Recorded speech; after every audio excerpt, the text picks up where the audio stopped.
मित्रांनो नमस्कार. इकडे सुप्रीम कोर्टामध्ये निकाल फिरताना दिसू लागतानाच इथे एकनाथ शिंदे यांच्या शिवसेनेमध्ये खळबळ उडाली असून आपलं राजकीय करिअर वाचवण्यासाठी आमदारांसह खासदार, जिल्हा प्रमुखांसह, संपर्क प्रमुखांसह, उपनेते आणि नेते यांच्यामध्ये सगळ्यात मोठी घडामोड सुप्रीम कोर्टात आज दिवसभरामध्ये निकाल फिरताना दिसला आणि आमदारांसह बडे नेते शिवसेना उद्धव बाळासाहेब ठाकरे यांच्या संपर्कात. मित्रांनो, ही महत्त्वाची बातमी आहे तुमच्यासाठी खास. राज्यात पुन्हा काय घडतंय? उद्धव ठाकरे मुख्यमंत्री होणार, ही बातमी तुमच्यासाठी जरी नवीन वाटत असली तरी देखील या बातमीने मात्र महाराष्ट्राचं कव्हरेज घेतलं आहे. मित्रांनो, सध्या आपण पाहतोय देशाच्या सर्वोच्च न्यायालयामध्ये शिवसेनेच्या निकालासंबंधी मोठ्या घडामोडी आपल्या कानावरती येत आहेत. यामध्ये उद्धव ठाकरेंनी ही लढाई जवळजवळ 90% आसपास जिंकली आहे. ही लढाई आपल्या हातात आली असं उद्धव ठाकरेंना जाणवलं, तसंच एकनाथ शिंदेंना देखील जाणवलं आणि एकनाथ शिंदेंनी थेट गाठलं आपलं दरेगाव.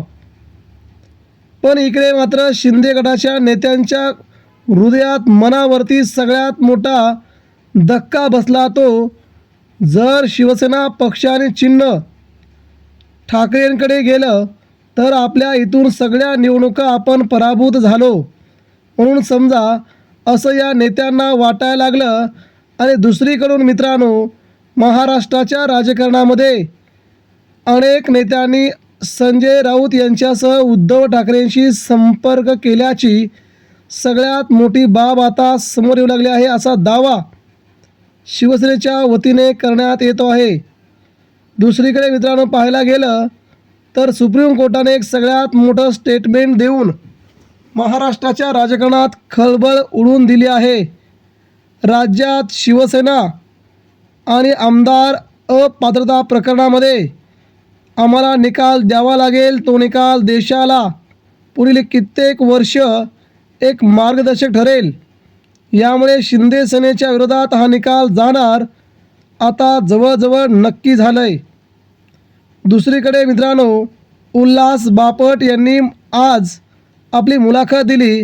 त्यामध्ये त्यांनी म्हटलं आहे की शिंदे गटाचे सगळेचे सगळे आमदार अपात्र झाल्याच्या नंतर महाराष्ट्रात नवीन राजकीय चळवळ बघायला मिळेल आणि उद्धव बाळासाहेब ठाकरे पुन्हा महाराष्ट्राचे मुख्यमंत्री होतील.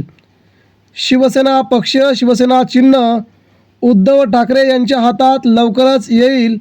ते आल्याच्या नंतर सध्या विद्यमान आमदार देखील अपात्र होऊ शकतात, कारण गेली 3-2.5 वर्ष शिंदे मुख्यमंत्री असताना त्यांनी बेकायदेशीर सरकार चालवलं, हे संपूर्ण भारताला माहीत आहे.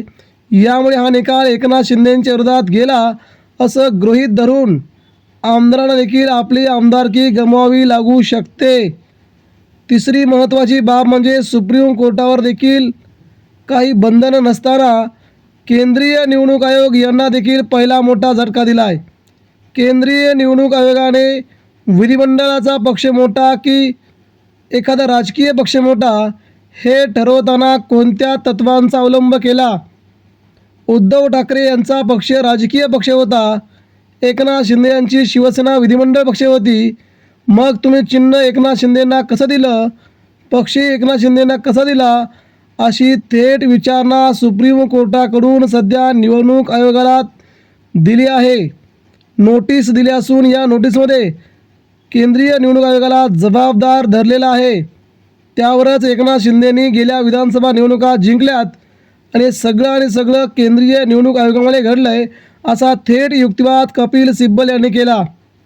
दुसरीकडे मित्रांनो, उद्धव ठाकरे यांच्या वकिलांनी पुन्हा एकदा जोरदार युक्तिवाद करत महाराष्ट्रात शिवसेना ही ठाकरेंची आहे आणि शिवसेना ठाकरेंकडेच राहणार असा युक्तिवाद केल्याबरोबर सुप्रीम कोर्टात देखील सर्व न्यायाधीशांच्यामध्ये चर्चा सुरू झाली आणि या चर्चेच्या अंती मित्रांनो कपिल सिब्बल यांनी आपला युक्तिवाद असा काही फिरवला की सगळ्याच युक्तिवादामध्ये उद्धव ठाकरेंनी बडी मोठी आघाडी घेतल्याचं चित्र निर्माण झालं होतं. एकंदरीत मित्रांनो बघायला गेलं तर राहुल नार्वेकर यांना देखील जोर का झटका सुप्रीम कोर्टाकडून मिळाला आहे. केंद्रीय निवडणूक आयोग यांना देखील आपण कसा निकाल दिला याची विचारणा केली जात आहे.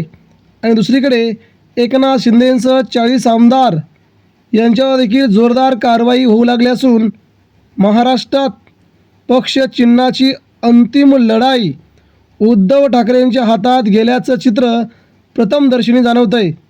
बघूया पुढे काय होतं ते.